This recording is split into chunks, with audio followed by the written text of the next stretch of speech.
first off. Oh, right. I need to tab out and get the audio for this. Yeah, because I fucking love the music in these games. I gotta have that surf action, yeah? We gotta have that. So no. Alright, let's fucking do this. Would we like voice injections? I think we want voice injections. Yeah, there's good voice acting in this. Sweet! Like, they don't do full voiceovers, but it really gets you the mood. Right, yeah, it's the incidental, and I feel like that's better than, like, especially because this is more of a, even when you're playing it with people IRL and not on stream, you're talking over it. Yeah. So, short game, medium game, full game. Oh, now I want to kind of check out the full game. All right. Fill out the rest of our stream time. We can go like full game. Let's fucking do this. Let's see what events. Alright. Camp Spooky. The stage of some of our dearest summers. Back then we were young and unafraid. With school far away, everything seemed possible as the sun embraced us on our way to camp. Summer has that distinct power, doesn't it? You live for the days, while the nights inebriate you with possibilities. Fuck, I'm already forgetting how to read. It's like life can take a turn at every corner. And for us, it did. I love how this is written so summer camp story-ish. It is. And like, as an adult, you have the perspective of like, summer camp is so meaningless in terms of longer term's effect on your life outside of just having like a social experience with a bunch of friends. Oh god, yeah, but it's so good. Alright, so I don't know who I want to be. Who do you want to be, Will? Do you have a calling for anyone? I like Dark Boy. Dark Boy? Okay, I'm gonna be Hot Chick. You know what? And I'm fine with both of these. Let's do this! I was getting really close to saying like, dude, like, it would be great if you could do summer camp, but like for adults. And I'm like, oh wait, no, that's just going camping. Yeah, that's being an adult and choosing to go camping. You don't need a counselor to tell you what you're not allowed to do. You can kind of just hang out. I'm gonna bring spooky campfire stories. Oh, this chooses your personality. Okay. I'm gonna bring some hard as fuck hardtack. And let's see. This as well. Alright, and you want a Dark Boy? Yeah. Alright, so do you care about your name? Dark Boy! Dark Boy!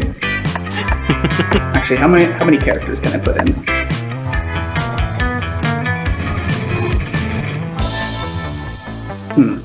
I've only got 4 letters for a last name.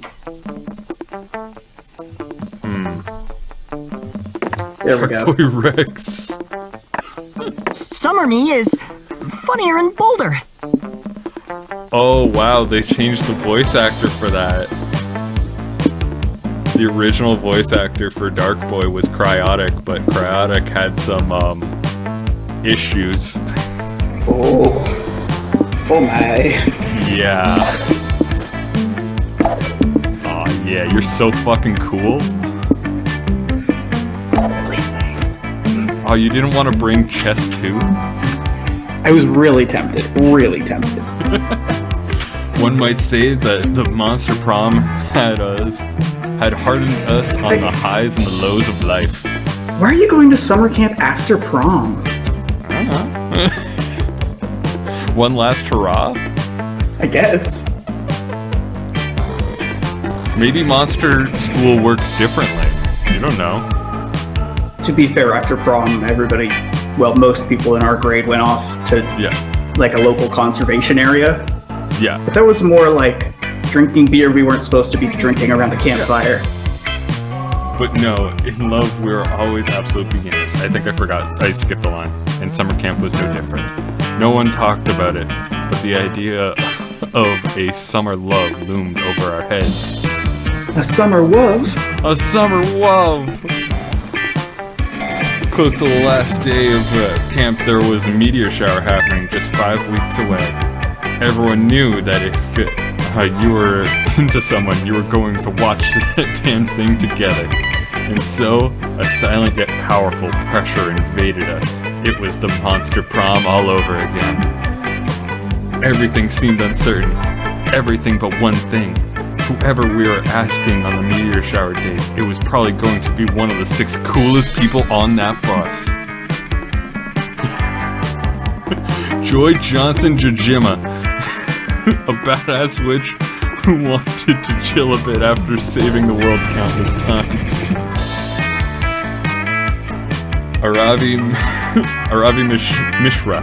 Fuck, I'm gonna be terrible at pronouncing names. A hot-headed adventurer possessed by a curse who had turned out to be the most annoying roommate ever. Calculester Hewlett-Packard version 1. A library computer who had become this sentient robot ready to experience life to its fullest. Dahlia Aquino, a buff blue demon and warmonger who had set her sights on conquering summer next. Damien LeVay, a fearless demon with a taste for destruction and a love of fire. And Milo Belladonna, who's 23?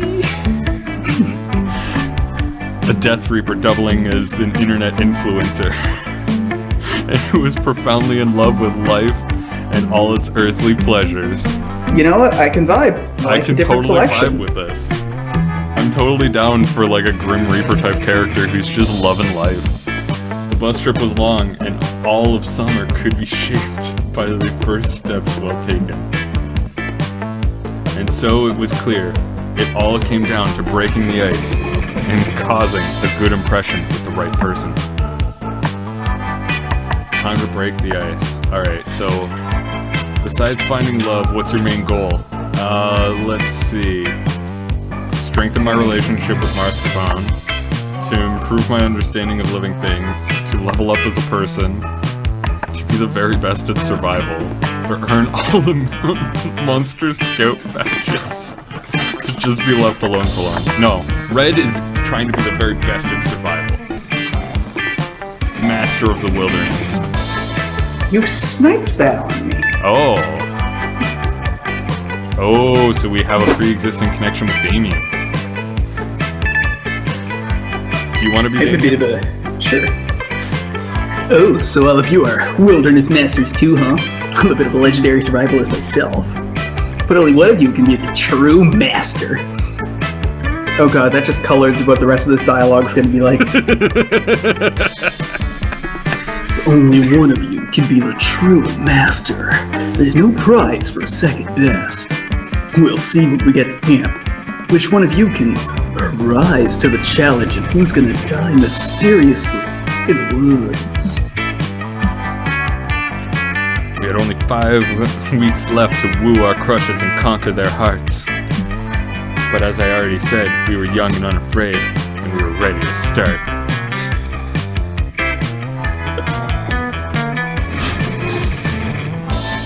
We were young and unafraid. We were Except young for and being unafraid. utterly terrified of women. Here we go!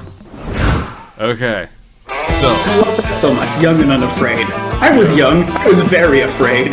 that's true. I'm going to the camp dome, because that looks boss.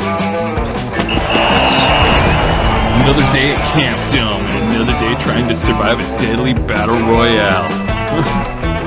You managed to murder 10 people in 20 minutes, what a feat. The audience roars, and this will certainly give you a lot of boldness. But wait, the Camp Dome shouldn't make you gain boldness, but charm. Even if it doesn't make sense, you want charm. You think quickly and make a fancy hat out of guts of a corpse. The audience is wowed and grants you +2 charm. Much better. Afterwards, everyone begins a rousing game of paintball, except the paintballs are actually bullets. My favorite. You unfortunately were taken out of the game for being a conscientious objector. Even more unfortunately, the two players you'd most like to hump are currently arguing behind a bullet-riddled paintball bunker. Fight me, What is dude! this, community? Don't tell me how to... Oh, that's... Hey, you're stealing my bit. Go for it. Want to take the other one then? Yeah, I'll take the other one. Don't tell me how to live my life! I am your master, and you are my submissive. If I want to hold my gun this way when I shoot it, that's my business and no one else's. Get good! But hold on! But holding it sideways completely defeats the purpose of lining up the sights of your shots! It's suboptimal! But when I hold it sideways, I look like a gangster. Ugh, I can't carry this You're one. gonna look dead in a minute if you don't cover me right now! You wouldn't need to be covered if you didn't bring a fucking crossbow to a crossfight. To a gunfight. Here for it. It's a crossfight. Demons have crossfights. Would work. Hate all you want, Damien, but there's no disadvantage to shooting a crossbow sideways. At least no more of a disadvantage than having brought a crossbow to a gunfight in the first place. Rad! Radical. Thanks, Hex. You accursed objects always have the best suggestions. Good mask. No one is listening to you as you conscientiously object to Damien swapping his gun for Aravi's bonus crossbow. Well, at least there's no way this could possibly get worse. Hey, bros! That's how they always say Oh, it. you want to be him? No! There's always a way to get better. Go team! Don't give up, guys. 4-3 to crossbows and battery guns. Cut the chain, mongrel. You're giving away our position. Why the fuck are you cheerleading anyway, Scott? We could use your guns in this gunfight. I decided to sit this game out, partly because I'm not anybody's primary love interest right now, and therefore I have no reason to be hilariously dangerous situations. So just saying, in Monster Prom 1, I love this boy. He is so beautiful, and I love him so goddamn much. He's peak himbo, and I want him. I'm cheering! But also because I'd rather cheerlead. Guns are nice. Cheerleading is nice. Cheerleading your gun friends is nice. Sentence. Well, hey, you know what would have been nicer? Not selling us out to the enemy team by shouting where we are! Aha! Well, you want me to throw them off? Okay. Bad guys! Listen loud and listen clear. Damien and Ravi are not here! Nice. Nice work, bud. What would we do without you?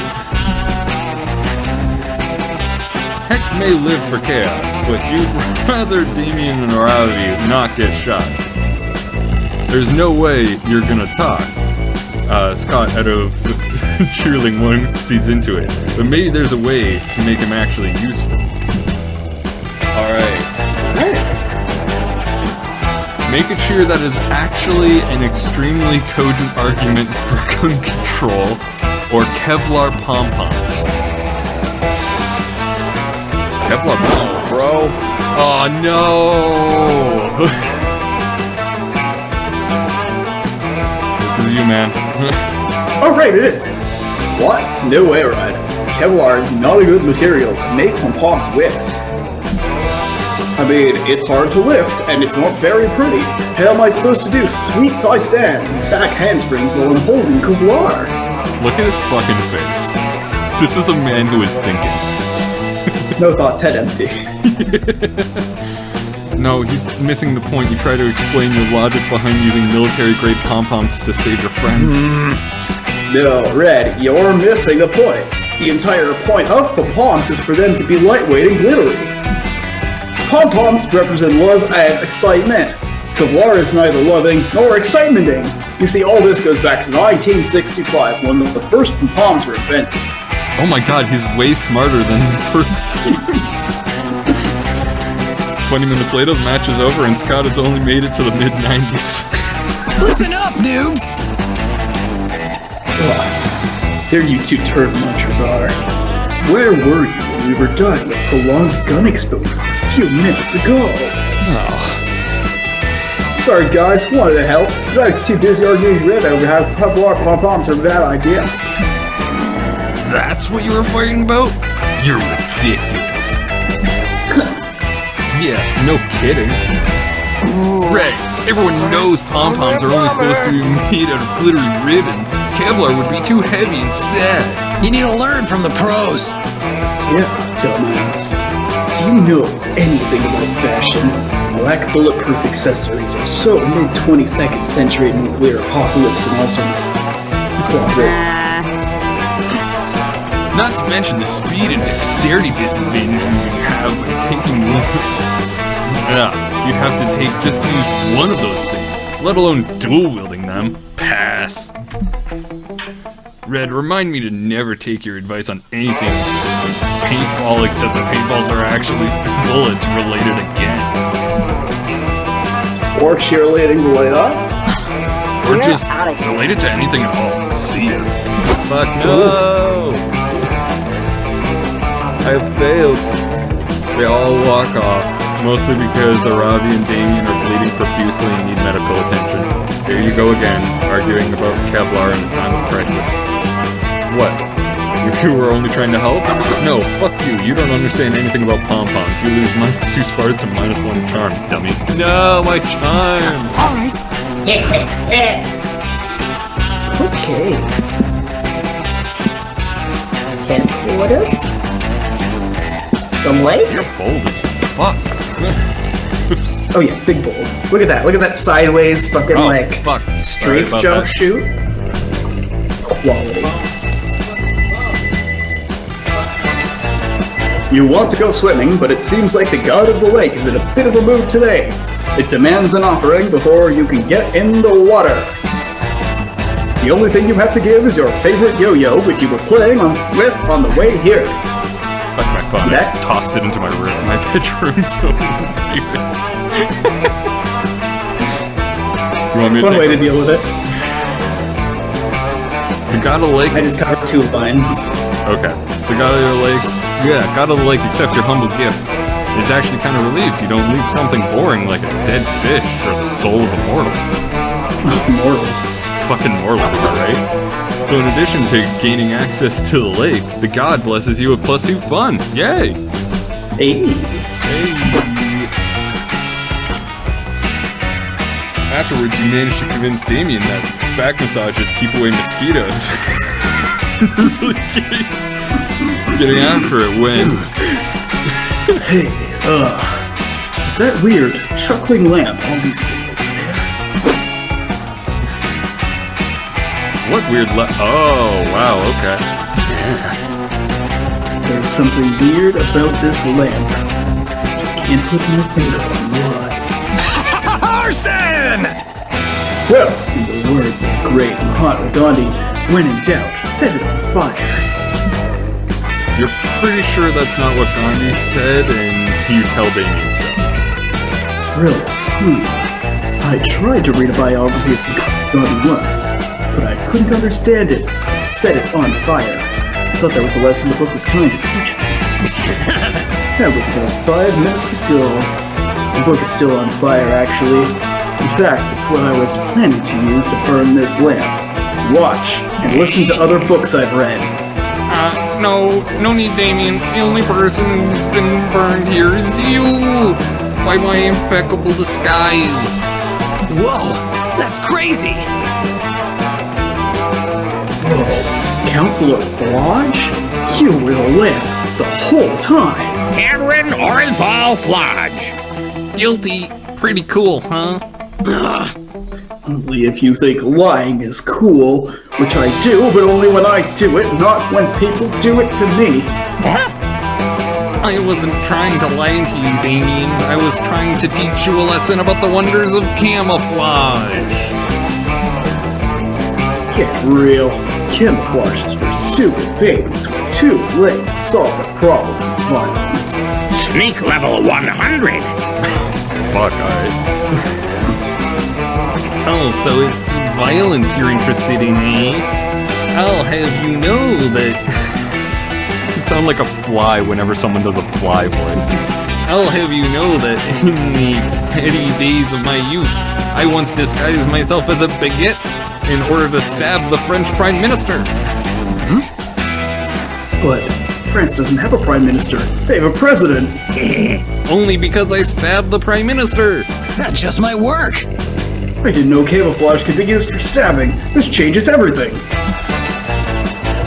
I still don't think it's for me. It's pretty hard to blend in and have such blemishless crimson red skin. Don't worry about that, son. I can change my skin to any color I want. I am the master of disguise, so clearly skin color doesn't matter here. All we need to do is find the perfect way for you to blend into your surroundings. Oh, you've got an idea. Okay, I thought they were gonna like close in on a punchline or something, but I'm pretty sure that France has both a president and a prime minister. For like the executive and legislative branches. Yeah, that's probably the joke they were going for.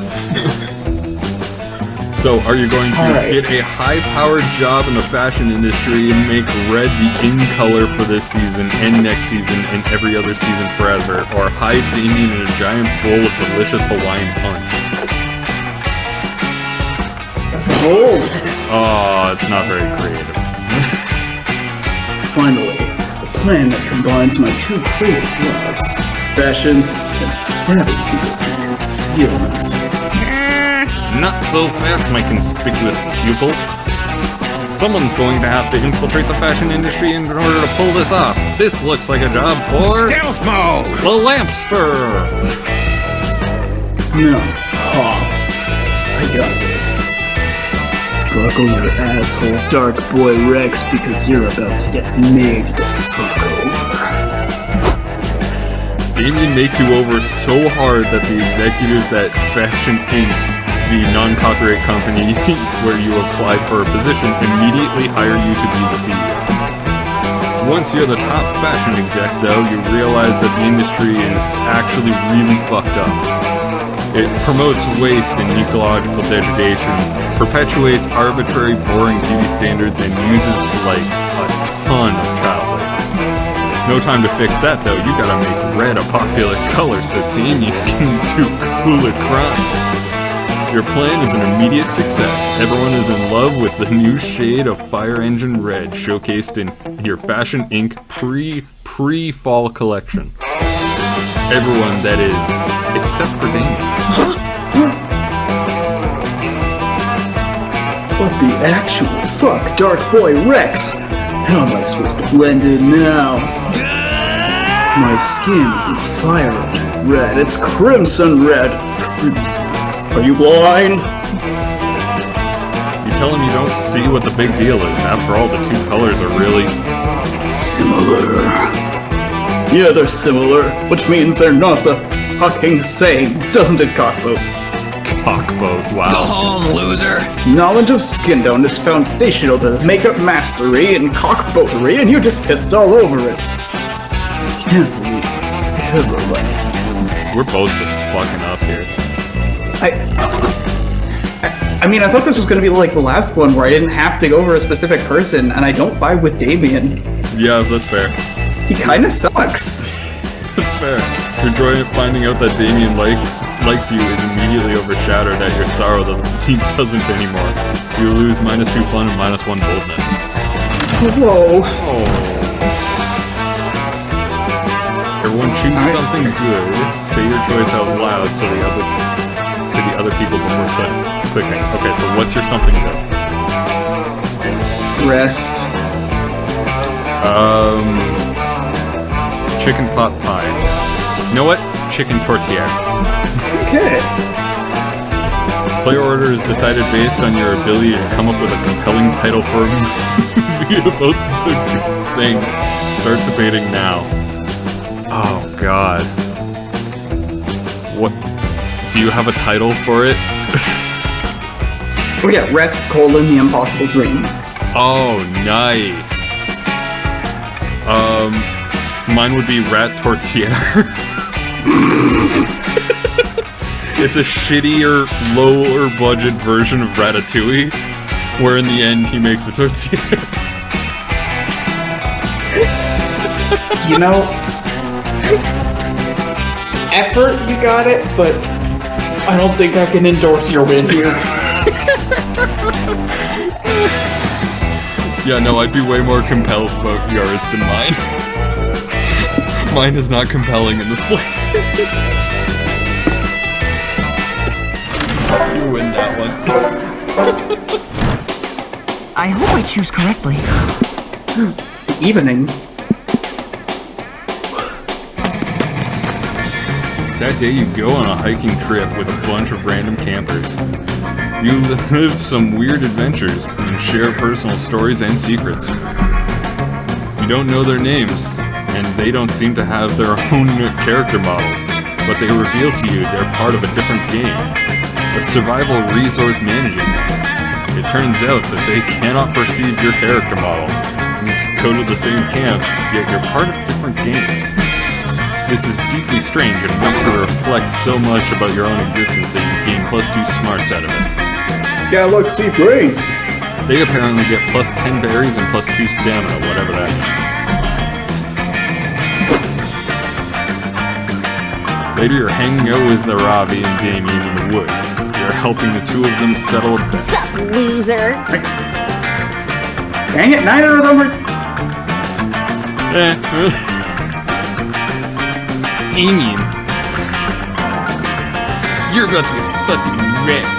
I can for sure headbutt a tree better than you, and I'm gonna do it right now to prove it. Fight me, dude! Fucking bullshit, Ravi. My 3 headbutts are 10 billion times stronger than yours. Let's fucking settle this. Alright, let's make this a clean tree headbutting contest, you two. Standard rules. Biggest trunk crater wins. Here we go. On my count. 3, 2, 1.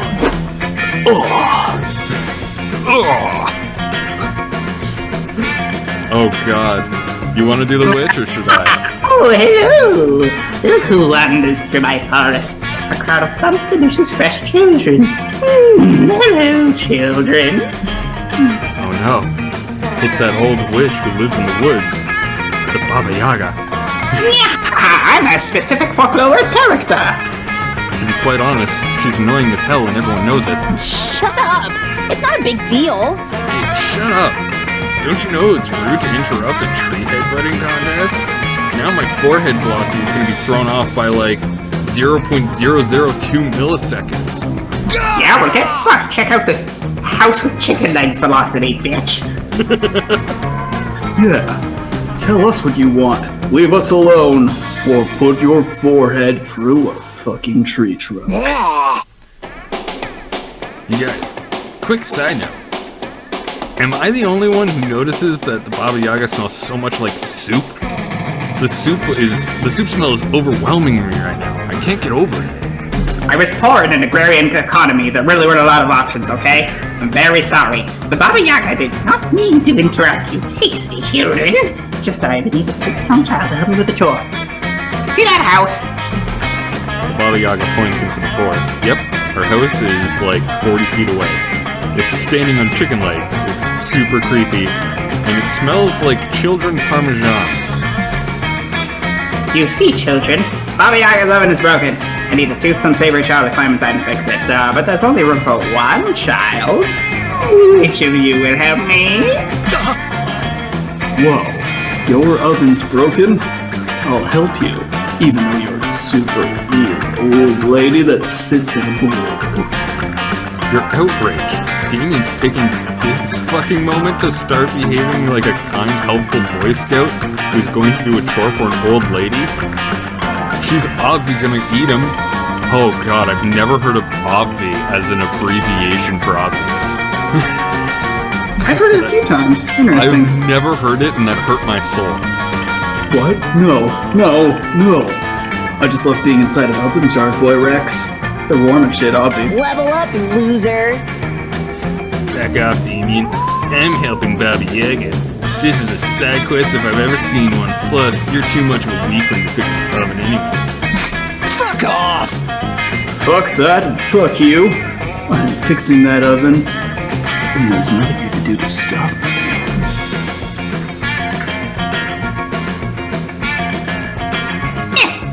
Yes, fight, children, fight. I cannot wait to feast on the lean, cursed fighter child. Or perhaps the spicy red baby. Everyone wants a taste of the spicy red baby. I like the red one. If you don't want him, I'll take him. Wow, your friends are dumb. If they get into the Baba Yaga's oven, it's painfully obvious that she's gonna cook and eat them. So figure out some way to not have that happen.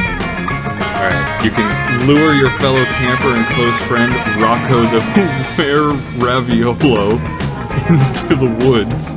He's much better candidate for fixing the oven. Or tell Baba Yaga to read your nutrition facts. Due to your unhealthy lifestyles, you contain an extremely high amount of sodium and hydrogenated fats. Under the bus. Oh, not so charming. Oh, was he a cool guy? Was I supposed to know that he was a cool guy? Yeah, Rocco is the coolest Were-Raviolo that you know, and he always smells super delicious. You lure him into the woods and Baba Yaga leads the four of you to a weird house. Hey, Rocco says. He's so fucking cool. And he always wears sunglasses. This house, it's got like some vibe and energy. I dig it. Ravioli. Rocco, I know that you're 50% ravioli and 50% werewolf, but you're 100% the most suave motherfucker I've ever met.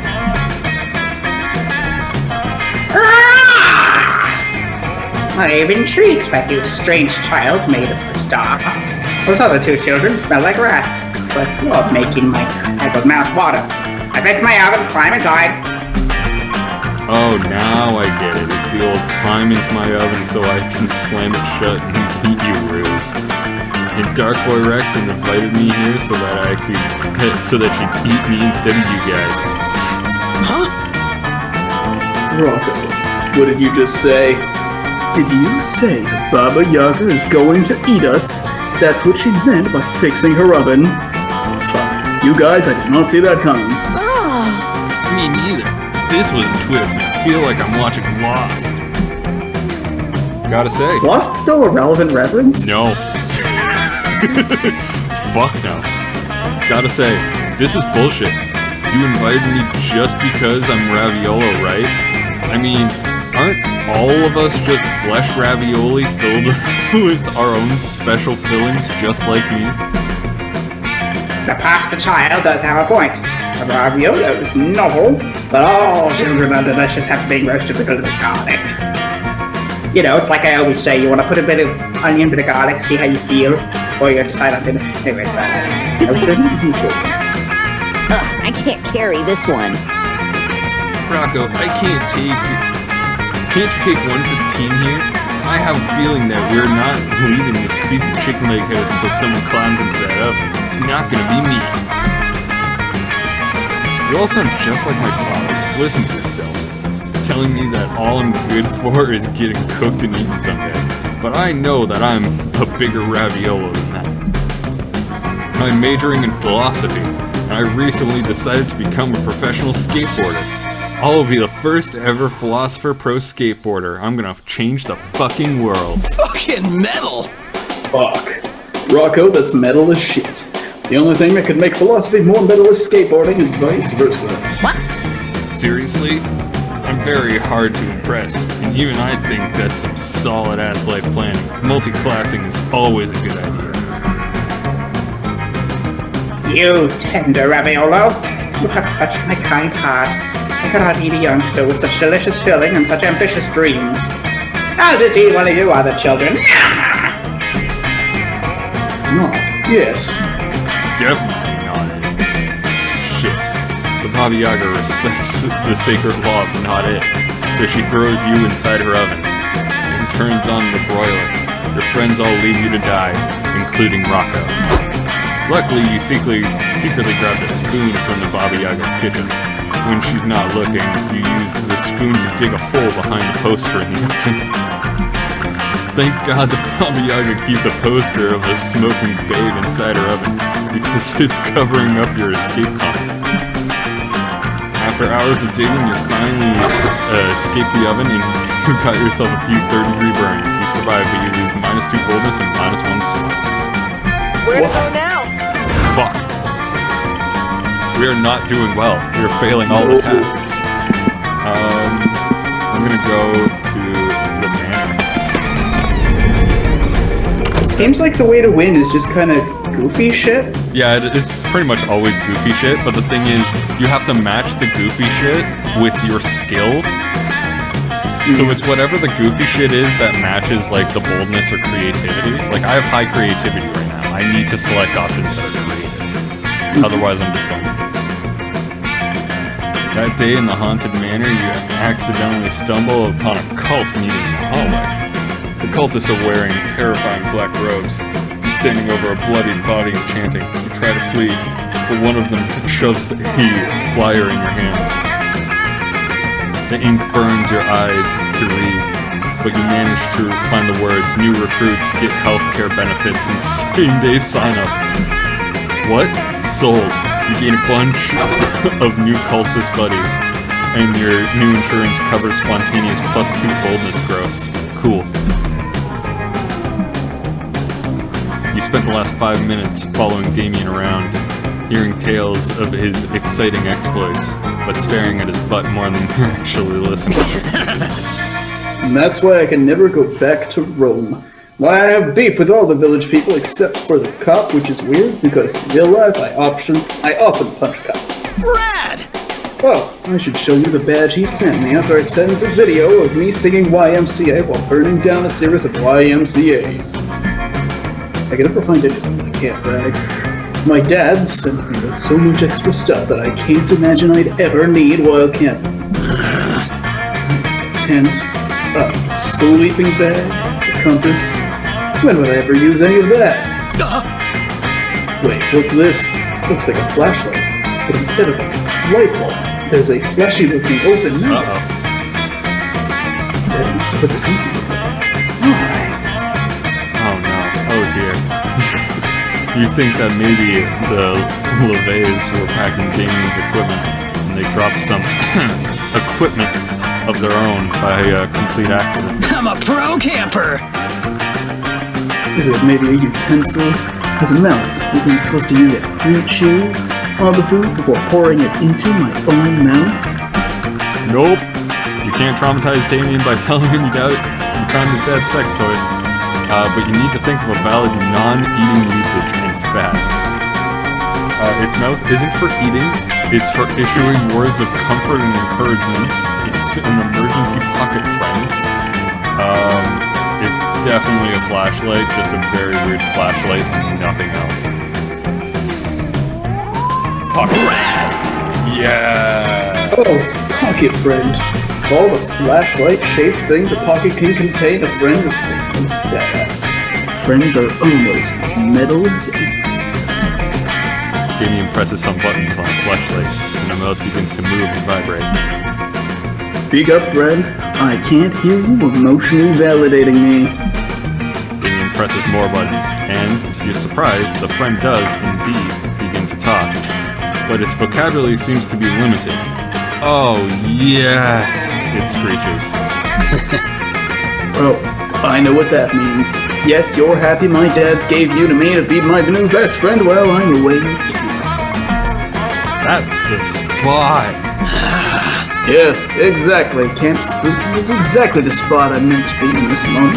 Time for some hardcore adventures. Harder, harder. We're like masters You're of right, survival. new friend. Life does get harder and harder as we go along, doesn't it? Well, you really do offer some pretty metal wisdom.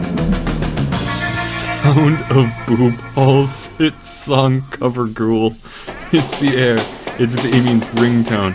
He answers on speakerphone since his hands are still busy with his new friend. Hello, sweetie devil, says the King of Hell. We're here just wondering how things are going at Camp Spooky. Metal! Things are going great. Red and I just discovered the dope-ass friend you sent me to keep me company in case I burned all my other friends to ashes. Friend? That's the other King of Hell? We packed some spiked castanets in case you need to have music duel, but I would hardly call those suitable companions.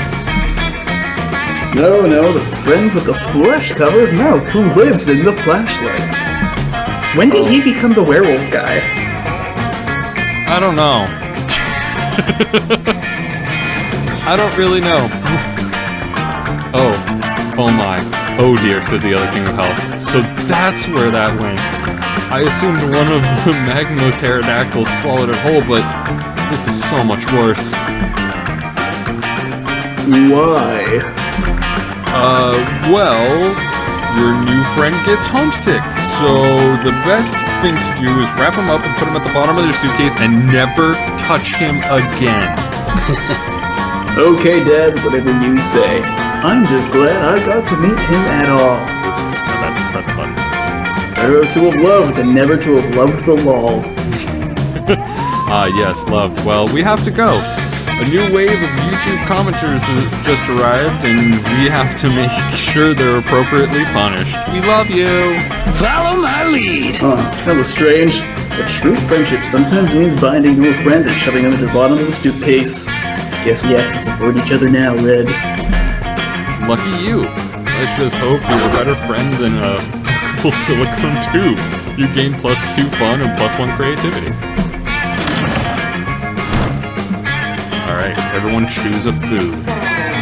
Say your choice out loud to the others before clicking. Alright, well, what's your food? Flan. Flan? Well, in that case, I'm gonna go for a meatball. Pork meatball. Play order is decided based on which food would destroy prehistoric humans' digestive system is brought back in time. Huh. Neither of those are really. Yeah, One is literally what they used. like at best I could say like it's got a bit too much sugar and a bit of dairy. Yeah. I say we random this, because I can't really think of one that would be worse. Alright, you going first. So it be.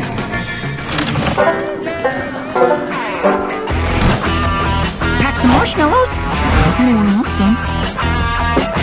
Alright, so you get to choose who you hang with. Oh god, please get me away from Red Guy. After finishing your daily push-up, it's time for a break. You head to the campfire and find Ravi, Hex, and Joy, chilling and snoring. In time! Yes! Now that I've toasted my marshmallow in exactly 1.28 128 seconds, it should be the perfect golden brown and give me a huge defensive buff. So, hey! Where the shit is my marshmallow? Are you gonna finish that? Do you mean the marshmallow that you had on the end of the stick that you were holding in the fire? Because, yeah, I ate that one about 127 seconds ago. God damn it, Hex! How many times do I have to tell you not to fuck with my stats? If I die in a raid, you're going to be out on your sorry ass. Don't you love gaming references? I love gaming references. The gaming character is always my favorite character. Granted, you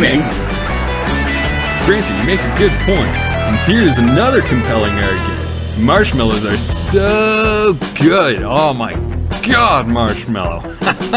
Impressive. Please don't make me talk to myself more. You two are adorable. Seeing you bicker reminds me of the early days of the Coven. You're bound together by fate, and even though it seems like you have nothing in common, you find some common ground, learn to work together, figure out that you're stronger together than apart. Ah, Season 1, those are the golden years. No way. I'm not Team Captain Joy. I'm a lone wolf. Just look at my fangs. Seriously? Ravi, wolves run in packs. I'm shocked you didn't know that because I've seen you kill like at least 4 wolves. Yeah, and I killed those wolves by myself. Trust me, I've tried every team count possible. I've played Paladin with Light Cleric and Lore Bard. I've done 2 tanks, 2 DPS, 2 support. Get good! I've even tried a team of 6 super intelligent, genetically engineered gorillas, and none of those teams could keep up with me. I get it, but I think you're underestimating teamwork. Promise, hope, and faith all the time. There wouldn't be a coven without them. Literally, a coven is at least 2 witches. Hell yeah. teammates can cover up for your weaknesses. Like when Dimitri tried to use his seduction pheromones on me, I might have given in, but cast a stuffing mace spell on me. Yeah, but teammates can also be a huge pain in the ass. Like what? I'm supposed to share my hard-earned dream potions with you? I only have 2 in my inventory on a good day. This is why I love being close. It's kind of like you're on a team and solo at the same time. Like, you're intertwined 24/7, but I also steal your beef jerky at will. You know exactly what this argument needs. Your unsolicited opinion. You chime in, ready to impress one of these hotties by blindly agreeing with them. Alright, I think this one doesn't matter based on your stats. It's literally your choosing who you would support. I kind of figured that's who you were gonna choose. Goth GF, always Goth GF. Always Big Titty Goth GF. Look, I've listened to, like, Bela Lugosi's Dead, and the one Joy Division album people tell you to listen to, and I like horror movies. That's 3 things. You've got a lot of games tell me that's enough for GF, yeah. Alright? Whoa, that's true, Dark Horse guys. If you say that opposite day again, I'm going to murder you. Yeah, it's totally true. You can split the cost of an Uber between a few people, which makes it a lot more affordable. And No, not that. I mean, is it true that you can have many zany subplots with teammates? To be honest, my mischief stat is kind of low. Don't make fun of me, I'm sensitive about it. Teammates are subplot gold. Like when a wizard casts a body switch spell on Faith and Hope, in the end just learning a valuable lesson from the experience reverse the spell. Fuck, I love that. Like, I know it's meta breaking, but fuck, I've watched way too many of those shows and I love it every time. Or one time we found out Hope was actually the heir to a throne of a country. She tried to be a princess, but we accidentally teleported the whole country to another dimension. Well, my favorite subplot was Faith's amnesia. We went on like 51st missions together to join the Coven. She got her memories back and we hit her with a magic memory hammer. Dang, I gotta admit, some of those sound pretty fucking dope. I'd love to find a reason to hit heads with them. Come on, Aravi. Ravi, if you're down, I would try to switch bodies with one of you right now. I always wanted to know what it feels like to move. Hex, that's so awesome. You're a gas, right? I could pass right through any dungeon door, no keys or anything. Let's switch bodies. Hex and Ravi run off, trying to find the nearest rainstorm in order to complete their struck by lightning / body switch subplot. Nice touch.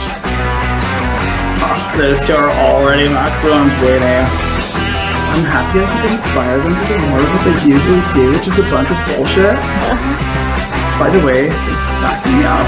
Rex, I'm glad that you're like a fan of teamwork.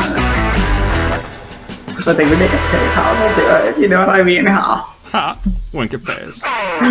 And in case you don't know what I mean, I'm saying that I'm considering you as a romantic possibility.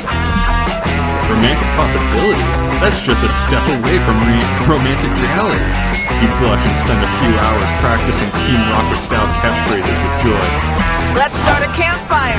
But clearly she's gonna be Nurse Joy. I don't know what the fuck, but I kinda wanna see what the Blue Demon's all about. Alright. You're roasting a s'more harder than you were roasted the last time you wore neon Crocs to school, and you hear what sounds like an intense negotiation. You go to investigate because you're a nosy bitch. Right. Damien was horny Mr. Gray. Fine, only 1 week. I will give you a portion of the 8th circle if you do my laundry for this week. Do I get the dukedom on it? I am the only one who practices dukedom in this house. And only if you fold afterward. And if I don't fold? Land with no dukedom. What if I, Konmari, fold? So that the clothes can be more easily stored in this tight camp space. Silence. Piece of head, dukedom, and crown. Big crown or little crown? Little crown. Tiara? Circlet. Those are actually some pretty cute and for once non-threatening negotiations. But you bet you can help one of them get an even sweeter deal. Dahlia is the KonMari queen. She'll even separate your clothes in white, or your colors in whites, and that's worth 2.5 dukedoms minimum, and make the crown a tiara. 100%, that's what I'm going. I mean, those are some head-crushing ties, so like... Those are some head-crushing ties. Hell, 300 years in the future, a world-weary traveler escapes a cold winter's night by ducking into an otherwise empty tavern. A wise, rough but friendly barkeeper pours the traveler a mug of ale. An ale of mug. The traveler says that they come from the dukedom of Tarazar? Ah, yes. That's obviously the dukedom of Taraxar. Yeah, Taraxar. You were 100% right. It is Taraxar. Gotta sound it out. So syllabic. I couldn't sound it out. I failed. It's okay. I still like you. We I've can heard still of be such a friends. place. Was it not one dukedoms? Yes. Yeah.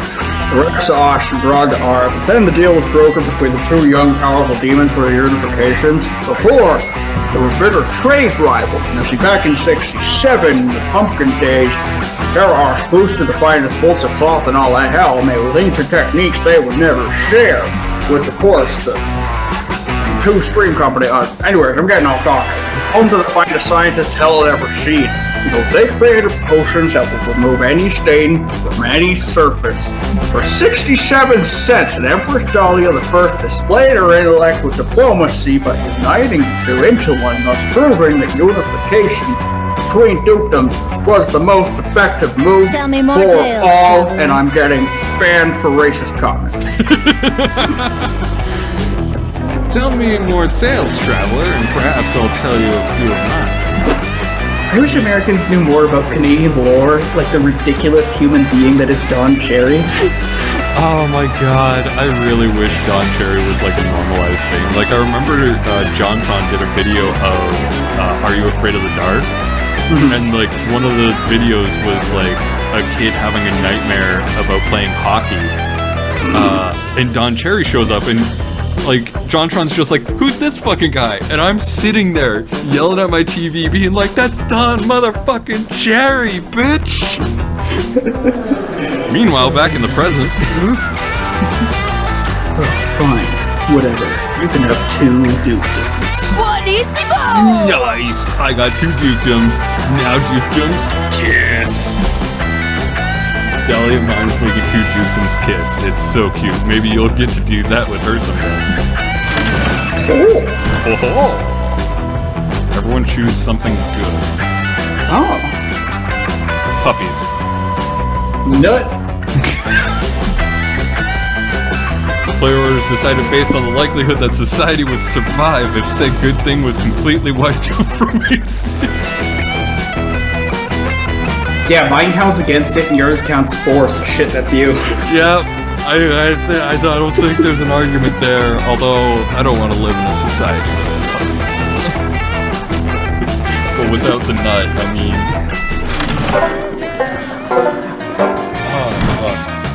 So many choices. Alright, let's see, what do I want to up? I want to up my charm a little bit. That day you join in the merciless trials of Camp Dome. Your team is faced with a potato sack race. It seems easy, but this is Camp Dome. So the potato sacks are filled with swarms of bees. Not the bees! Not the bees! Your teammates are discouraged, both because they are not fond of bees and because the enemy team is mostly comprised of sentient bees. Aren't all bees sentient anyway? Giving them a clear advantage over you. It all looks dire for you, but you use your cunning and remind the team that the bee population of Earth is inexplicably decreasing and bees are heading towards an unavoidable extinction. This fact really messes with the enemy team's heads, giving you the edge you need to win. Your nasty leadership skills gain +2 charm. Fuck yeah. Fuck the bees. Later you stop by the dump to look for a can of Pringles you left there, but you accidentally get drafted into the Dome Battle Royale that happens every Tuesday. The rules are simple. Join a team of 3. Lock the door of the dome, fight to the death. 400 warriors have entered the camp dome today. Only 3 will leave alive. Hopefully, you will be one of those 3, and hopefully, you will find your Pringles. Knives! God fucking damn it, not these guys. Is this gonna be the whole? I hope not. I hope it's genuinely not like. Yes, murder baby, eat my ass. Luckily for you, you managed to get Damien and Arabi as your teammates. They're killing it, literally. These two seem to thrive in extreme violence. Fuck yeah! Stay down. God, fuck yeah. I haven't killed 2 guys with the same crossbow bolt in a while. The trick is to line it up just right and aim for the eye socket. So sick. And you can see this move displayed effectively with Bloodwine tabletop role-playing game. In our thrilling fight with the Chroma Core, available now on YouTube. Oh my god, I forgot that it was literally a crossbow from long range, lining up 2 shots. Yep. Oh, we have a show. Yep. Kinda unimaginable. If you ask me, I just killed my entire team by eating them alive. Just me, fork, my fucking fists. Are you gonna finish that? Oh my god, I went through such an eating people alive phase. Did you know that normal humans can survive someone eating their face, but they literally die if you eat their brain? Huh? Damien, did you know? Did you just call? Sorry, I don't know why, but my way of getting into that voice is just, did you know that if you do this and this happens? Insane, right? Did you know? In 2007, the Zelda team, But that's just a theory. Damien! And Damien, did you just call this no-scope crossbow double kill headshot unimaginative? Are you kidding me? I'm carrying this team. Get good! We're only in the diamond skill tier because of my Battle Rage Massacre at the start of the game. That was a 12-kill streak. Bullshit. I have gotten way more kills than you, and mine were way sicker. I've lit my chainsaw on fire, Robbie. You should be taking notes. Bros, calm down. Just look at it this way. You're both better murderers than Red. She hasn't even gotten 1 kill this whole game. Ha! It's true. You haven't killed any enemies yet. You thought you killed 1 person, but then you realized you just lulled them to sleep with your gentle, non-lethal punches. You can't look like a pacifist in front of these 2 adorable psychopaths. Impress your friends with your raddest technique for indiscriminate murder. So, tobacco? Smoking cigarettes? Or, in the words of Theodore Roosevelt, speak softly and tie an angry badger and 5 loaded guns to the end of a big stick.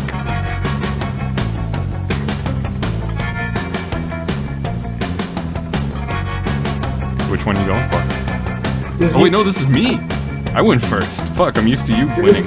You're the one that's the red. Yeah, I am the red. So... I love dangerous animals, especially when they're tied to sticks and duct taped to guns. That's a kind of romantic, Red. Hot. You quickly scavenge the dome and find all the raw materials you need. You create the unholy combination of stick, badger, and gun. The ultimate spear of death is born.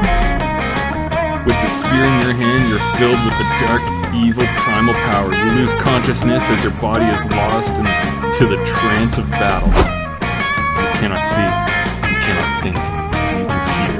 And all that you hear is the rattle of death, the cries of a rabid badger, and the spurt of exploding heads all around. 2 hours later, Morty the Minotaur is smoking a cigarette right outside the dome. The smell of blood and death mingle in his cigarette fumes. From the darkness I come. From the darkness he comes, apparently. Hail and well met, BFF. Are we still on to Crash Crab Spooky's Battle Royale? You know I adore ruining their summer camaraderie. Dimitri, no! No! Don't go in there, Dimitri. I barely got out with my life, okay? I can't stand losing you. Morty, my dear cherished BFF, what monster could possibly scare a half-man half with your strength and go? Red is in the dome and she is way out of my league, okay? I've never seen anything like it. I'm so scared. I've got a half chub. Look at his fucking leg. Dude's a dancer. It's a gam. Hi. That got me. Okay. She had this awesome weapon. It was like a stick, but way more dangerous than a normal stick. I don't know how else to describe it. That's horrible. That is truly a terrifying warrior. Come, BFF, let's leave this foul place and take a hot bath together. Yo, they gay as fuck. While Morty and Dimitri are bathing, you have an awesome time murdering everyone. You win the battle royale. Your friends love you. And it turns out the Badger is a licensed accountant. The Badger Is a licensed accountant. Is an licensed accountant. Yeah, that's okay. So many options. Alright, Dark Boy. Dark Boy. In the haunted manor, a voice whispers from the halls in a frightening voice. Okay. Dark Boy Rex, you can't escape the fate. You'll soon be bornless. But after that, something weird will happen to you. It could be great or terrible. You don't want something potentially terrible happening to you. You stay put to be sure you don't get extra boldness per the voice's prediction. Look at you, trying to defy destiny itself. That takes some bravery. Here, have +2 boldness. You find Damien, Calculester, and Milo in the basement. They've discovered a secret room full of creepy artifacts, just like in the movies. Just like the movies. Yep. And they're blithely fucking around with it, just like in the movies. Just like the movies. Oh god, who's gonna voice him? What do we? You wanna go for it? What voice do you think? Could go for like a James Charles. What is up, Milovers? Milo here with another exciting unboxing video for you all this week. An authentic Iron Maiden. Okay. With fresh blood coming out of it, let's take a look. Wow, a corpse impaled on some spikes. They've really gone all out with the details here. Let's see what features this corpse has. Fuck, there's so much brutal shit here. I don't know what I like most. I would also like to clarify that I've never watched a James Charles video, so I don't actually know what it sounds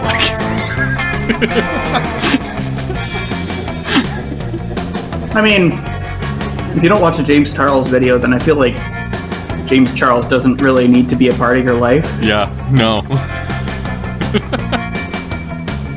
Plus, I'll be honest, James Charles doesn't need to be a part of your life if you can't afford like $50 a month in pallets. Yeah, no.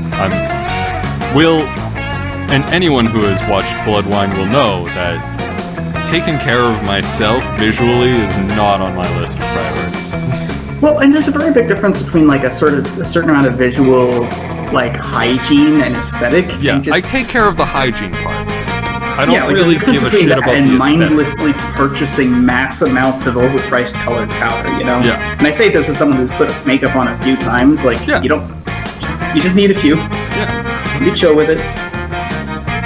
Anyway. This haunted dollhouse is constantly on fire and screaming. But this haunted television keeps showing me what I'd look like without skin on my face. Oh, I can't choose. I'm participating in this foolishness as well. I have found a rotary phone that speaks with a devil's voice. I asked it if it might share some common ancestor, but all of it said is blood, blood, blood, and so I'm at a loss as to how to listen. Oh well. You're wondering what kind of zany bullshit you should try to get your friend's attention when your clumsy ass saves you the trouble by tripping over a power cord. Oh, my ass! My powerful ass. You whack your head on some kind of large box made of glass and metal, and it lights up to reveal... Sultan! A carnival fortune teller! Proof that our future is really the dream of our fantasies.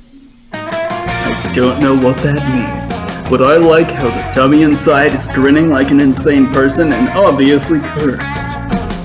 I am mildly disturbed by the fact that it is operating despite the power cord not being plugged in.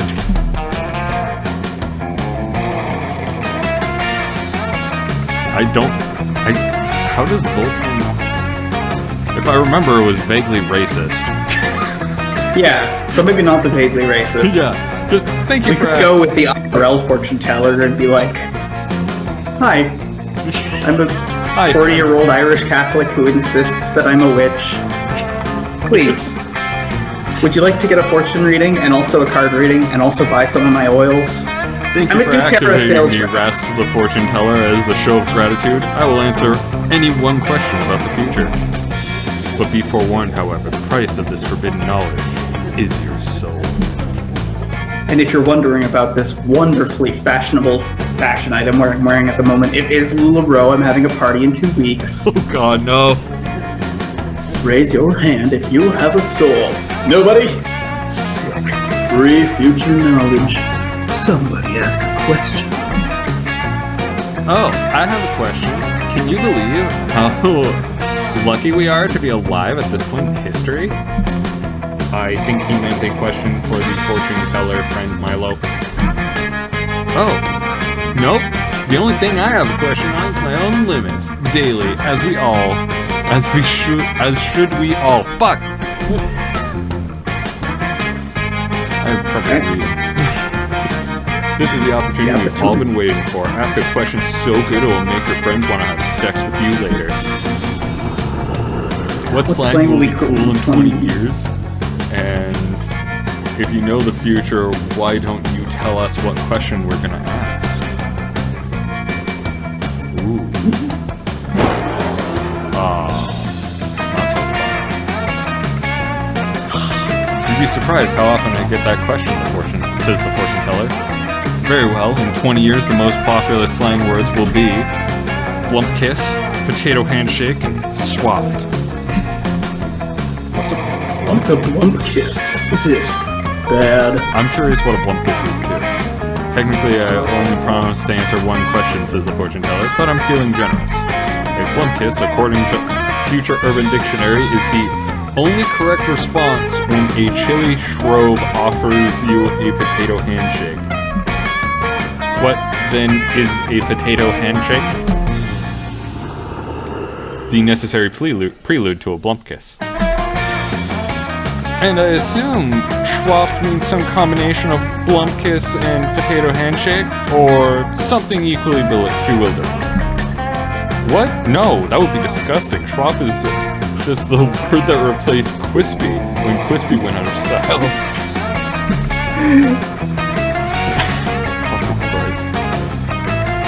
Swaft. Schwaft. It's not the same energy as Quispy. It doesn't have the same energy as Quispy, no.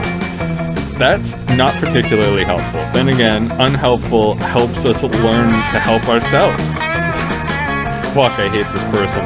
Let's forget all about this and go back to tampering with malevolent artifacts. Yeah, I want to see if ghosts come out of things when I smash them.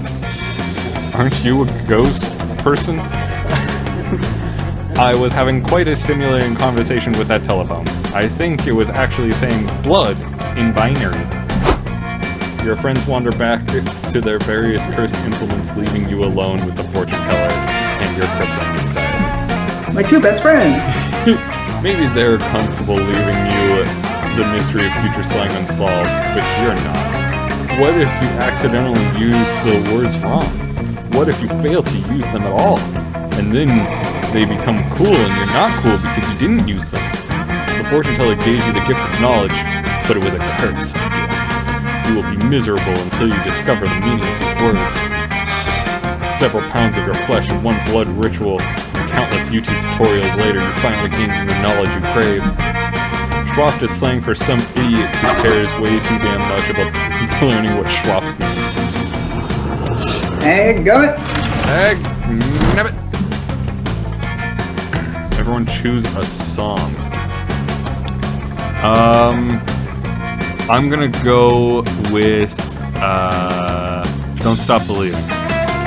I'm gonna go with All I Want for Christmas Is You. Oh, fuck you. Based on how bad of an idea it would be to introduce this song to aliens as an introduction to the human race. You win. You win. Statistically speaking, they would be like, what's this series of repeating communications we hear every 365 days for about 30 days? That's probably signs of human life. And then some astronomer's gonna be there like, what's all this statistically significant beeping mean? I think it's music. And then they come back and, like, it's typical alien style, so they're, like, confused, trying to communicate that you've communicated to them, so they just come out of a spaceship like, I don't want a lot for Christmas. In the middle of summer, they just descend over, like, New York, blaring All I Want for Christmas Is You. It's like they send a satellite back, they're trying to communicate and establish things, so it's like a translation of the song into their language. You just see, like, aliens dancing the song in some gibberish. Oh, god damn it. Alright, where are you going, boy? Honestly, I'm going to take a piss. Okay. Although, I guess this is not the right game for that, is it? No, just pick a location and we'll go through it. I'll let you know what happened. Alright, I'm gonna piss as fast as I can. I'm gonna get a hernia for this. Alright. You hike deep into the woods and find a mysterious journal with number 3 on it half buried in the dirt. Inside a ton of information on local monsters and how to defeat them. It covers gnomes, psychics, time travelers, and Illuminati-shaped demons. What a boring journal. Where's the drama? Where's the inner thoughts and insecurities about school crushes? Whoever wrote this journal knew nothing about how journals work. You gain no fun from this, but surely you get +2 smarts. Or anything. You and Damien are lounging together, having a surprisingly chill time reading comics.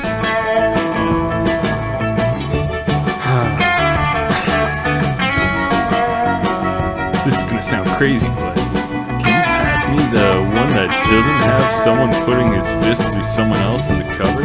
Sup, loser?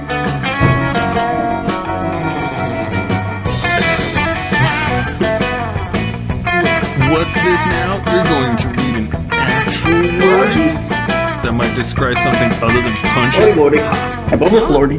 Okay, I'm back. What? Okay, so you did a Gravity Falls for the thing, and now you're reading comics with Damien in the forest. And he wants to read something that doesn't involve someone punching something. Alright. Not punching. Uh-huh, right. What did I say, Dahlia? I told you he's just getting soft.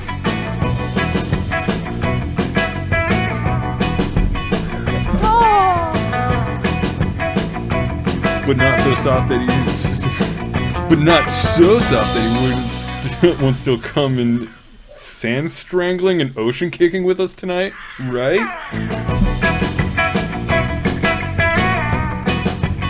My biceps are ready to choke that sand right out, and I've got special boots made of spikes on the bottom, and the sides, and the top, so I can really show those waves who's boss. Well, that does sound great, But speaking of the ocean, I was actually going to watch this documentary on dolphins tonight. I'm making popcorn and baking dolphin-shaped cookies if you want to join. wow, you've changed it. It's no wonder the wildfire hasn't appeared to you yet. What do you mean? I know you've been hunting, elusive wild... Yeah, I know you've been on the hunt for the elusive wildfire, and I know it's thus far eluded you, and I also know why. You are unworthy. The wildfire only appears to those who are badass enough to be worthy of its unbridled glory and untamed majesty. No one is ready for Dahlia. It's true. I was just in the woods one day playing with matches, and suddenly out of nowhere a wildfire just appeared. It was one of the most magical moments in my life. There's nothing like seeing a wildfire out in its natural habitat. And I think it was pink, so it's a girl. That was pathetic. Too bad you'll never see it, Damien. You're just not metal anymore. Not metal. Not metal. I'll show them who's not metal. Oh, I'll show them who is metal. It's me. I'm still metal, and I'm going to prove it by becoming worthy of the wildfire. Perform the sickest skateboard trick, escaping from a water tank while chained on a skateboard. Right at Metal! Yep, okay, yep. Oh, hell yeah, that's all kinds of metal. The shades are going to be metal. The top of the water tank will be metal. I guess the wheels of the skateboard are those metal. Who cares? Point is, lots of metal, and I'll be the metalist of all. In fact, let's find even more metal. I'm going to have a tuning fork in each hand when you chain me. Now wait, a tuning fork in one hand, and a regular fork in the other hand. I think there's a metal suit of armor in the Haunted Manor. I could wear that too. You managed to convince Damien not to put on a heavy suit of armor before you locked him in the tank full of water. Which is good, because you can't smooch him if he drowns. I mean, I guess you could, but you're not really into that, so it's better if he survives. You find a water tank. Put the skateboard at the bottom, chain Damien up, and throw him in so that he sinks onto the skateboard. But he is, as he claims, super metal. It doesn't take Damien long to break out of the water tank with a sick-ass flip. He skateboards down the side of the water tank, doing a one-armed handstand on the board.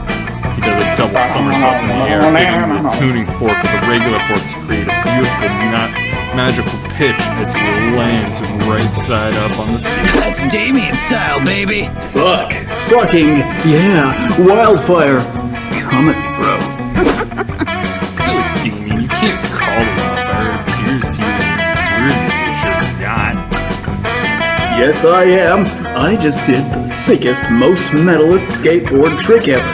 I mean, I didn't see it. If a demon does a sick-ass kickflip in the woods, but no one's around to see it, is it still metal as fuck? Obviously, yes. Obviously not, or the wildfire would have appeared. Dark Boy Rex saw it. It's him. Oh, Damien. We all know Dark Boy Rex is a thirsty bitch who would say anything to get attention from you. Fuck. Dahlia's right. You are a thirsty bitch, Dark Boy Rex. But you're a thirsty bitch who helped me out today. I appreciate it. We're like masters of survival. Let's try again sometime soon. I know the next time we get that wildfire to show itself for real. You're not sure that the mystical wildfire actually works, but hey, if Damien wants to hand you two more, you're not going to stop him. I mean, +2 fun, +1 charm. Showtime! Alright, what do I want to increase? My smarts is actually the woods, which is where you were. So I'll take my fun. That is an adorable picture. You're in the lake sunbathing. It's kind of relaxing, but kind of hella boring. What's the issue? Have you lost your ability to have some fun unless you're playing video games or partying in wild raves? No. You see the problem now. You didn't put on the sunscreen, but fun screen, which has fun protection factor of 50. You wash the fun screen away with some water and put on some sunscreen. There you go. You prevent some sunburn and gain +2 fun. teamed up with Damien to help him with what he claims to be a charitable endeavor. I believe that all living creatures, great and small, deserve a fighting chance at life, liberty, and the pursuit of happiness under threat of death, given that you starve under financial ruination. That's why I've been making these tiny magnifying glasses to give to ants. Now they can fight fire with fire. If anyone ever tries to use a magnifying glass to fuck with them, I've brought them the gift of flame, like Ant Prometheus. Oh god. And you know what happened to Prometheus, don't you? Arson! Yeah, he was worshipped as a hero and the inventor of the greatest of all art forms, arson. No, he was chained to a rock. In a sexy way? No, in a horrifying torture where his liver was eaten every day way. But I assure you, your punishment will be much worse. Ugh, why? Camp director Miss Weaving, I feel like I've actually been reasonably good compared to my classic bad boy antics. I don't know what sort of behavior is tolerated at Spooky High, but this is Camp Spooky, completely different, and I'm going to hold you to my standards. Do you think this is an accomplishment to tone down the arson while encouraging it in ants? No, Mr. Lovin. You may be in high school, but at the end of the day, you are literally a legal adult, and it is time for you to face consequences for your actions. Huh? But that isn't what my face is made for. It doesn't want to face responsibilities. It wants to face shenanigans and knife crime and being a badass. Well, your face learns to behave. I'm afraid I'm going to have to confiscate it from you. Ha! You can't do that. In fact, I'd like to see you try. And confiscated. Have a nice day, Mr. Lovin. I hope you learn a valuable lesson about what faces are for. My face?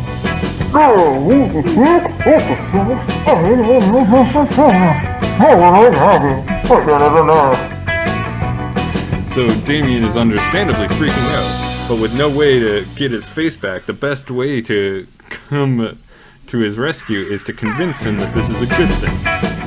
You know what the best poker face is? No poker face. Become a poker pro and make a fortune. No more face, no more dentist. This?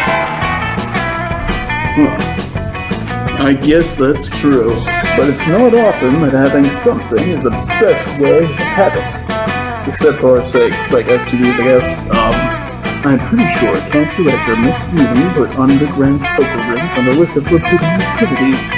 But what is she going to do? Take away my face? Already happened, baby! With the gusto of someone with nothing left to lose, at least in terms of facial features, Damien sets up an illegal high-stakes poker tournament in Camp Prom. Before long and intense underground poker sharks, a crowd of intense poker sharks, many of whom are also actual sharks, have assembled to try and take Damien's hard-earned stolen riches off him. Well, your instincts were correct. Damien's inability to express his emotions, even if he wants to put his head and shoulders, but no mouth, no nose, mouth, or eyes ahead of other players. Fuck. Yeah, there should have been a couple commas in there. That was bad. Fuck. Oh man, look at all these idiots with their idiot eyes and their paranoid noses and their muscular teeth. Every twitch is a dead giveaway. See that hammerhead over there? His left eye winks uncontrollably when he has bad cards. That bull shark's nostrils flare when he has pairs. That horny toad goblin is visibly aroused whenever he catches a card on the river. That minotaur cocks an eyebrow when he has a straight. And that cockatrice keeps straightening. Yes, I have a royal flush every time you have a royal flush. He has no idea how much he's betraying with that tell. Those poor face-having fools. Mr. Lovin, what is the meaning of this? Why are you sitting on a throne made entirely of money? I'm a pro! Oh, that's just because I cashed in all my chips already. And I wanted to sit on a physical manifestation of my superiority as a poker player to intimidate all of these little bitches. Are you running an illegal high-stakes poker ring on my campground, young man? I am, and it's all thanks to you. No face, no tells, baby. I'm taking this all the way to Vegas. In that case, I think it's about time I restored your face to you. Your punishment is over, and I hope you've learned a valuable lesson here today. That's Damien's Hell style, yeah, my baby. face! Oh, yeah. I learned the most important lesson of all. There was no lesson. None of my actions have consequences. We made a fuck ton of money, and I'm going to live forever. You and Damien take the winnings by matching guns to do crime together. It still nets you +2 fun and +1 boldness. Oh. Before choosing an object. French press. Okay, so you got your French press. I'm going to go with the Warbles figure. My little Warbles puppet. Describe how you would kill someone with your chosen object. Players' orders decided based on whose explanation is the most plausible. Glass a bitch. Choke a bitch? Yeah, you win this one. There's no way a French press will ever lose to Warbles. You underestimated my IRL proximity to potentially lethal hot objects. Alright. Got girl waifu. Got girl waifu. You gotta take your seat next Wow. Take your seat. Do you want me to just narrate a while to give you a bit of your a... last bonkers fellow. Please do. I've lost it. There's a lot of narrator in this one. Yeah. You take your seat next to two of your least bonkers fellow campers, ready for a night of peace and quiet. Actually, I need to grab it quick. Sorry. In fact, you keep going. Only to find them engaged in an argument, albeit with less screaming, punching, or arson than other campers might have employed. I know you don't mean to, Calculester, but when you're dismissive of my life's pursuits, it hurts my feelings. I am not trying to be dismissive, for enjoy. I am merely stating a fact. All magic is science that is simply not yet understood. What witches call potions, I understand to simply activate powerful hormones and pheromones within an organic body. In that case, watch me conjure a bat from thin air. Impressive, but clearly the bat can travel at the speed of light, so we did not see it approach until its arrival. Okay, fine. I am going to take out my spellbook and make it disappear. Friend Joy, that is very good, but it is also obviously that a black hole opened and sucked the book into it. Then where is the black hole now? Obviously, such an event created a singularity in which the black hole was sucked into itself. But if I bring it back... Boom. Book reconjured. It would appear that much like your friend the bat, your book can also travel at the speed of light. It's magic, Calculester. It is scientific, Friend Joy. Am I taking back over? Oh, right. They're clearly not going to reach an argument on this. Time to pick a side.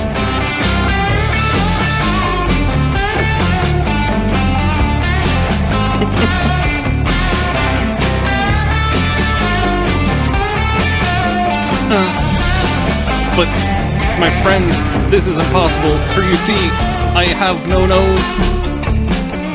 Exactly, so if you don't know a nose, how could Dark Pyrex have stolen it? I do not know. I can find no logical explanation that would account for the theft of a body part that does not exist. Exactly, no logical explanation, because Dark Pyrex didn't steal your nose of science. Dark Boy Rex stole my non-existent nose with magic. Bingo! Truly, this is beyond all explicable science. Nothing in my datasets has prepared me for such an occurrence. I must go and reconsider my worldviews. Farewell, friends. You are welcome to keep my nose, friend Dark Boy Rex. I cannot imagine that I will miss seeing it, as I never had it in the first place. I'm so glad you were here. I never would have thought of a trick like that. It seems like creative thinking was the real magic here. No, Joy. Spending time with you... Right, I'm getting used to it again. No, Joy, spending time with you is the real magic. Heart thing. Fire. But like a campfire. Going back to the game. You gather around the campfire to sing a campfire song. C-A-M-P-F-I-R. Not suited for the rage of war. It's not fair and it's not true. Of course it is. I've known Scott way longer than you have. He and I were spooky high together before you were even added. Leave this to our roster as a new classmate. You can't just ignore the value of that long-standing history. We have a background in misadventures you can't hope to match. Yeah, well, you'll never match the bonding experience of us going to the gym together. As he gets buffed for sports team and I get buffed to destroy you and take back hell. Huh? Okay, but I always make sure I bring freshly baked dog treats from my dad so he knows he's good.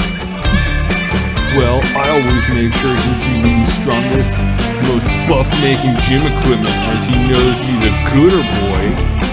And I help him with his homework so he knows he's the goodest boy. You only ever have the answers because you copy off of Liam. Huh? It's the thought that counts. I'm Scott's BFF.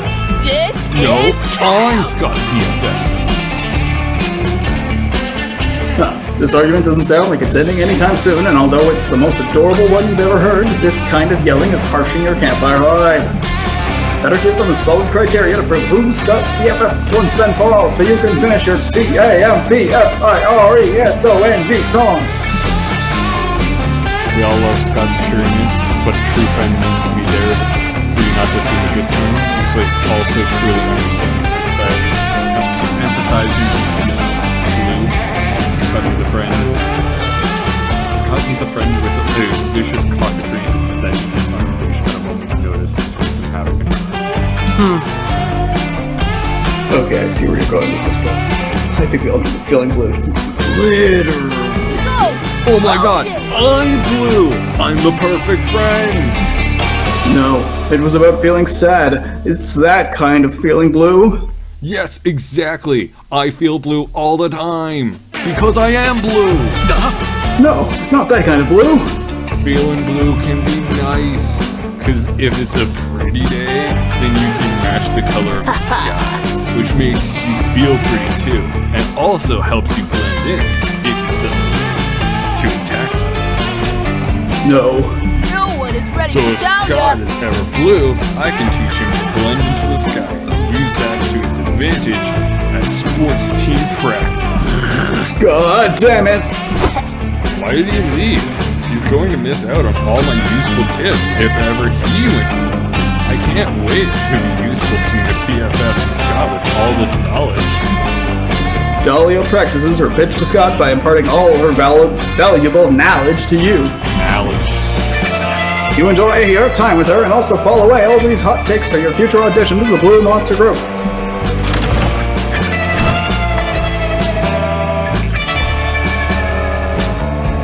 Not available when sharing control. Okay, so I guess we have to take the gamble because we share a controller. Yes. Welcome. You're new here, don't fret. Let me explain how this works. I will prepare you a drink of the day. You might choose to drink that one. But if you're not interested, you're lucky. There's a mystery box with a second option. It could be better, it could be worse, but one thing is for sure, it will be mysterious. And these drinks, look, I choose whatever you want, but I'm not responsible for whatever you put in your mouth. Don't you put it in your mouth. But in training, for you to test my concoctions is somewhere between kind and reckless. So, get ready and good luck.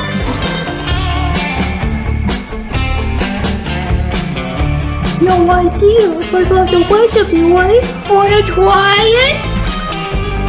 Otherwise, you always got a mystery box. Yeah, I'll take it. You'll take it? Okay. Yeah. Yeah, no, totally. I was testing your common sense. And you passed. Your prize is the drink you chose.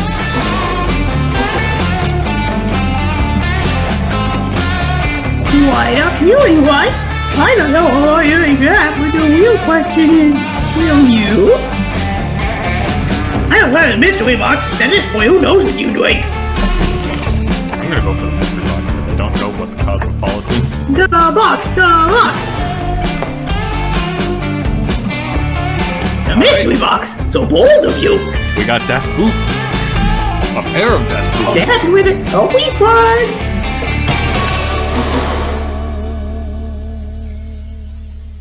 Okay. Sex on the beach. We'll put this drink to the next level, as you can see. Give it a try. I assure you it'll be a fun ride. Okay, but just one. That increased your fun to 11. Holy shit. Or no, to 10. My fun's at 11. Ha! I have more fun. Oh no. You think you can handle a pair of beer boots? Thanks to these babies, you can now choose a location and drunk water color over it until you become a true expert. After that, anyone could end up winning twice as many sets from visiting. Put it on my tab. There's just a hot line leave before you puke all over me. Ciao.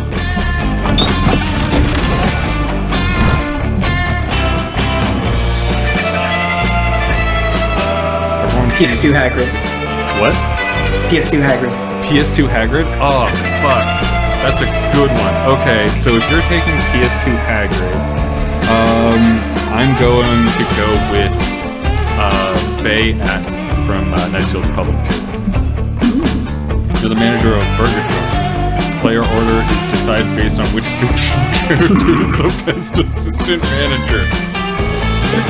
Oh, I feel like Atten wouldn't want to be assistant.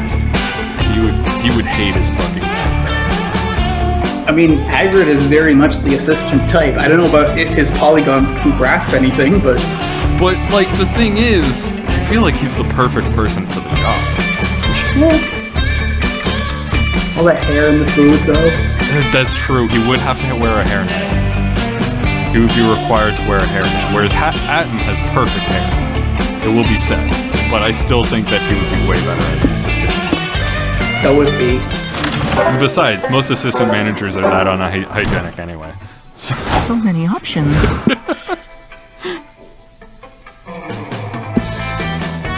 Oh, so it looks like you get ×2 from the scouting.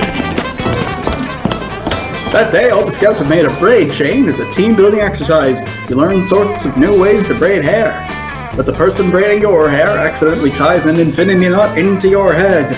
There's no way to untie it. You could see into infinity. But right before a coach gives you the worst haircut of your life, you see how all your friends will die. It's useful in helping you eliminate David Davison from the doomed dear person from romantic prospects. You also watch every Marvel movie that will ever be released. You get +4 creativity from watching so many plot twists. Plot twists that were easily predictable from the previous movie. Anyway. You walk into what you thought was going to be a class on optimal summer smooching, but that was instead just wishful thinking. It's actually just a number of coaches' safety lectures.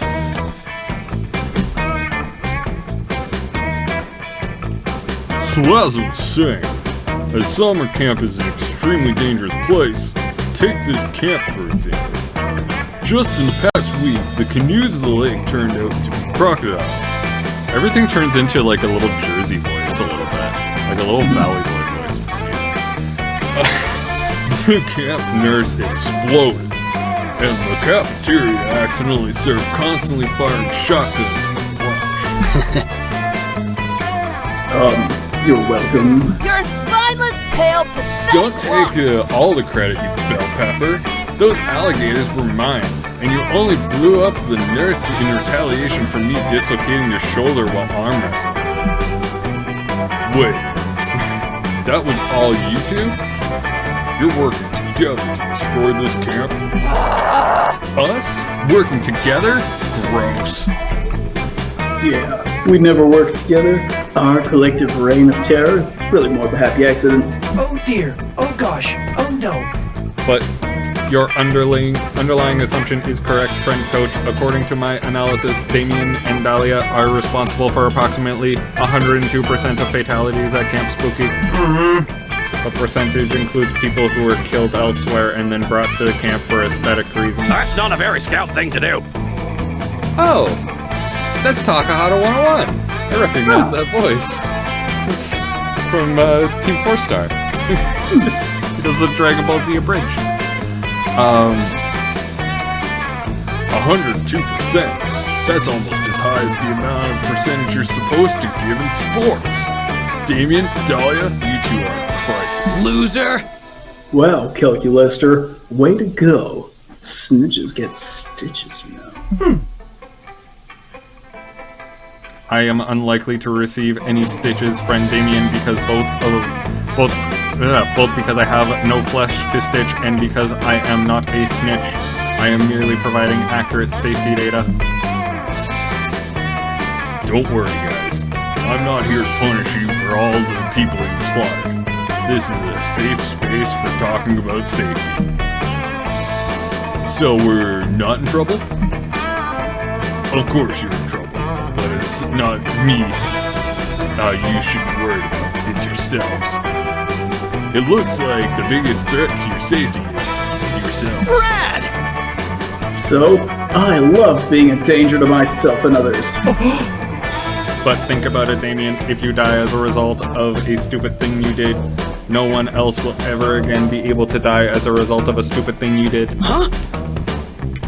Oh shit, you're right. Thanks, Cal. You're a real lifesaver when it comes to helping me take lives. That was not my intention. I simply cannot resist a logical syllogism. That's word of the day. Syllogism. If there was a god, I hope she can forgive me for what I have done. There's no time for a moral hand-wringing, Calculaster. We've got to buckle down and brainstorm a way for Dahlia and Damien to survive their own violent stupidity. There's no need to learn. These two need to learn some responsibility or transform them both into the most boring, safe creatures in nature, accountants. Are you serious? Rad. Because we've never been more flattered in our lives. For real, I've always wanted to be an accountant, but no one ever believed in me. They were always like, stick to being a demonic warlord, Dahlia. Math isn't your forte. Let's do this Damien style. I can't wait to do some white-collar crimes. Come on, Dahlia. Let's go learn accounting. Are you as surprised as I am about how quickly they went with that idea? I am never surprised, but I am certainly pretending to be if it will make you feel better about your failure to predict this outcome. 90 minutes later, Damien and Dahlia return, carrying a huge stack of documents. Man. Alright guys, we've crunched numbers and it turns out Camp Spooky's seriously That's right, Dahlia. It seems we've been spending over 75% of our budget repairing damage caused by... Can you check the paperwork? Damien and Dahlia. Not sure who those people are, but they're a huge financial liability. I'm a pro. There's some good news, though. Seems that, ever since we took over the camp's financials, those two criminals haven't done any more property damage. What an unexpected coincidence. How is my simulated surprise, Coach? Are you comforted? And I haven't even given you guys the best news. With the money we've saved past 90 minutes, we were able to afford... A raise for all camp counselors? This Even is better. A decommissioned Abrams tank. I've got a sixth sense Don't for they have that in our like city park and they're gonna do a refurb on it soon? They're doing a refurbish on the tank? Nice. Yeah. Good for that. Now, if those bastards ever try to collect Camp Spooky's financial solvency again, we can kill them with the tank. Well, I guess this is slightly better than how things were 90 minutes ago. Success achieved. Yes, incremental improvement is my favorite kind of improvement. And your favorite kind of improvement is the kind where no one has to grow or change as a person. Everyone wins and you gain +2 fun and +1 charm, just like a sitcom. So, Will, this has actually gone on for a lot longer because we were doing the voices. It is now 5:30. Honestly, my neck really fucking hurts. I think we have to end it here. But especially, we're stuck with Damien.